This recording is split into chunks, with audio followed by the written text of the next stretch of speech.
Yo everyone, welcome to Job Quest. And as you start to think about how to find a job, one of the most important things to consider is the money.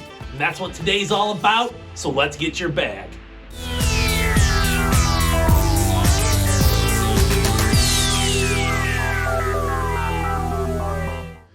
Hey everyone, it's Matt from Project Rebuild, here to talk to you about something that's probably already on your mind. I'm talking about your money. That's right, it's one of the biggest driving factors of why we go to work every day, and you've got to consider it as you start to plan your career path. Money means different things to different people, so you might look at it as an indicator of success, or independence, or stability, or freedom. And regardless of what money represents to you, you're gonna have to think about it, and that can be both intimidating and confusing. But don't worry, we're here to help you understand the basics so you can make informed decisions as you embark on your job quest. So yes, money is important. I think we can all agree on that, but it's not the only thing that's important. Let's imagine that you're doing a job that you absolutely love, but you get a job offer to do a job that you absolutely hate for $1 a year more. I mean, you wouldn't take that deal even though it technically is more money, right? Of course you would. But let's imagine the job that you hate is offering you $1 million a year more. Most people would jump on that opportunity in a heartbeat. That scenario goes to show that while money talks, it isn't always the loudest voice in the conversation, and you've got to consider multiple factors when you make financial decisions. As we get into this video, let's make sure that we're all on the same page when it comes to some terms and ideas about how you get paid. So the first thing I want to talk about is the difference between salaried and hourly jobs. Hourly jobs are based upon an agreement that for every hour an employee works, they'll be paid a set amount of money for that time. This means the more hours you work, the more you get paid. But the opposite is true as well, so the less hours you work, the less you get paid. When it comes to hourly employees, they're entitled to overtime wages, which are 50% greater than your regular wage for any hours you work past 40 hours per week. Now, salaried employees, they're a little bit different. They agree upon a set amount of money to be paid over the course of the year, regardless of how many hours they work. The Fair Labor Standards Act established that a salaried employee has to make approximately $36,000 per year and have job duties that require independent judgment for at least 50% of the time. Most managers fit that description, so those higher up jobs can often be salaried. No matter how many hours they work, they continue to make the same amount of money. This is true for working over 40 hours per week, but it's also true for working under 40 hours per week. And keep in mind, employers still get to dictate the schedule of a salaried employee. And if you're wondering how much your salaried job pays per hour, you can take the total amount of money you make per year and divide that by the total amount of hours you work that year. Assuming that you're working 40 hours per week, 52 weeks per year, you're working 2,080 hours every year. So let's say your salary is $40,000.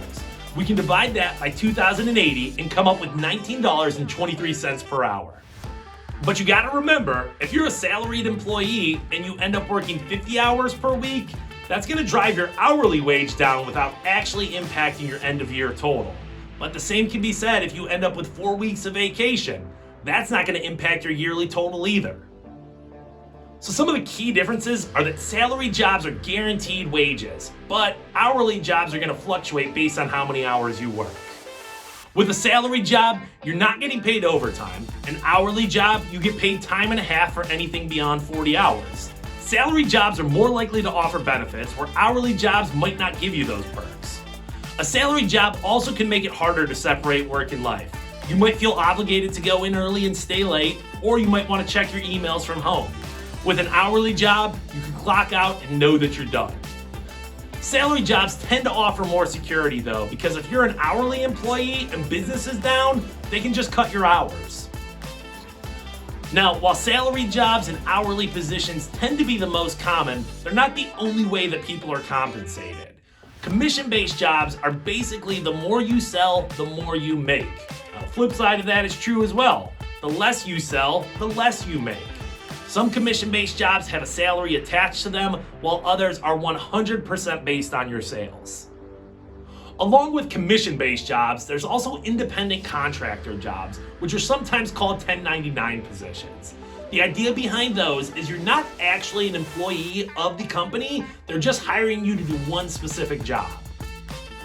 Because of this status, when you're paid, you don't have taxes taken out, but those taxes are still due at the end of the year. These jobs also don't include benefits, so you're gonna have to pay out of pocket for healthcare and any contribution you make to your retirement account. While there are definitely some negatives to these jobs, they often allow people to charge a higher rate and dictate their own hours, so they can be very attractive, but they take a ton of personal responsibility. So now that we've talked about a couple of different ways you can be compensated, you're probably wondering when that paycheck is coming your way. Well, it all depends on the business you're working for. Different employers have different paydays, and some of the most common are getting paid on the 1st of the month and the 15th of the month, or the 15th and the last day of the month. And if any of those dates fall on the weekend, you can usually expect to get paid on the last day of the work week before that date. Now, some places pay you on a specific day like Friday, and that can happen every week or every other week. And some jobs, like the ones where you get tipped for your service, you're walking away with money in your hand every single day. Some jobs are direct deposit, where that money is wired into your account as soon as it gets paid, and other jobs are gonna make you come pick up an actual paper check. You've also got to think about some of the hidden costs of jobs. So let's say you get a job offer, but it's an hour away from your house. It pays you $2,000 a year more than what you're currently making, so you might be tempted to take it.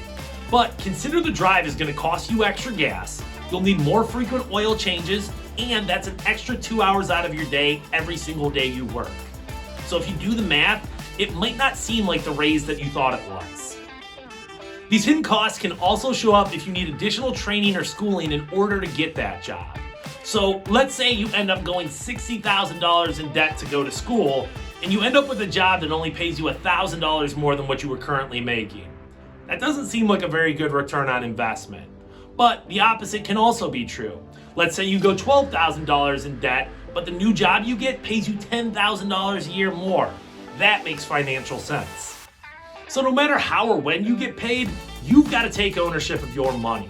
A lot of times people get a promotion or a better paying job and they end up in the same financial situation they've always been in. Remember, just because you're making more money, you don't have to spend more money. You also want to make sure that you're setting realistic expectations with yourself when it comes to the money that you're going to be bringing in. Remember that the starting salary and the average salary can have tens of thousands of dollars in between them, along with years of experience. And you can't let the extremes paint the picture either. Sure, some YouTubers are out there making millions of dollars a year, but I'll tell you from personal experience, most are not. So like I said in the beginning, money matters. It's one of the reasons we all get up and go to work every day, and it's gonna make a huge difference in your personal life. So the sooner you understand it and take ownership of it, the better off you're gonna be. We'll continue the conversation about compensation as we move forward. So hit that subscribe button and let's keep things going on your job quest.